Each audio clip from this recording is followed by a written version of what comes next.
Are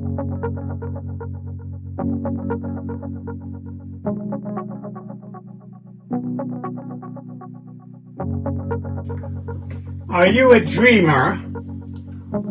No, I don't mean a daydreamer, one who has a series of pleasant thoughts that distract the attention from the present.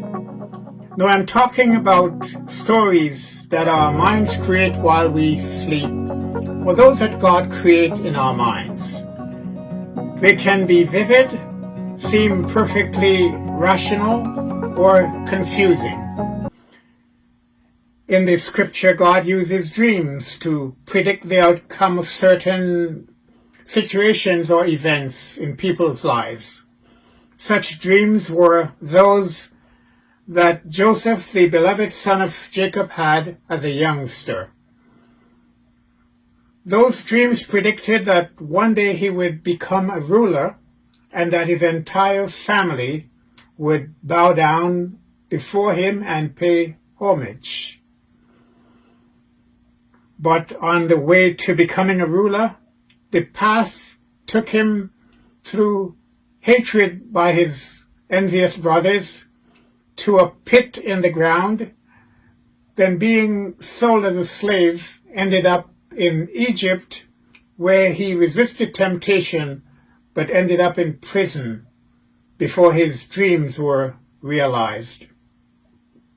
Today, as we continue in our series, New Beginnings, I am looking at the topic, patient endurance.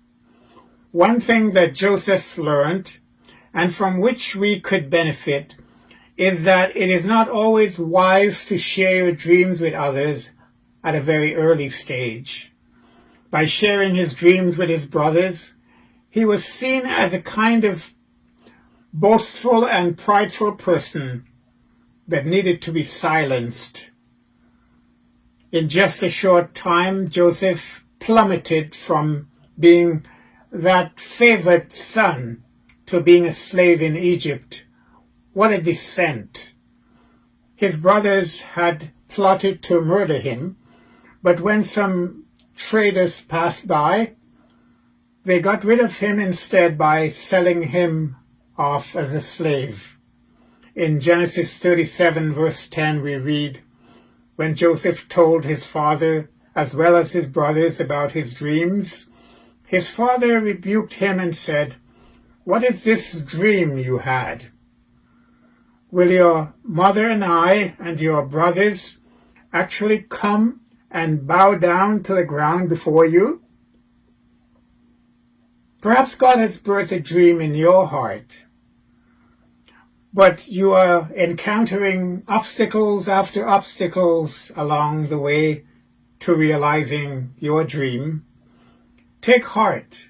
Endure patiently what you're going through, because God will one day bring it to pass. Joseph did not give up. He kept his dreams ever in front of his face, being confident of this, that God was going to bring to pass that which he had promised. After years of imprisonment, God gave him a new start, a new beginning. What an amazing day that might have been for him.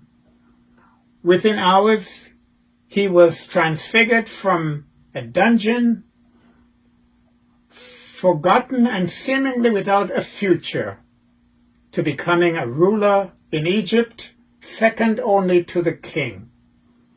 Indeed, this picture points us again to Christ, who after suffering the depths of shame on the cross for our sake, died and was buried, and then was resurrected to life and ascended to the heights of heaven, making possible our access to the Father.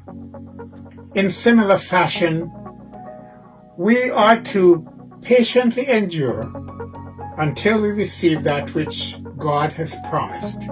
May the Lord bless you.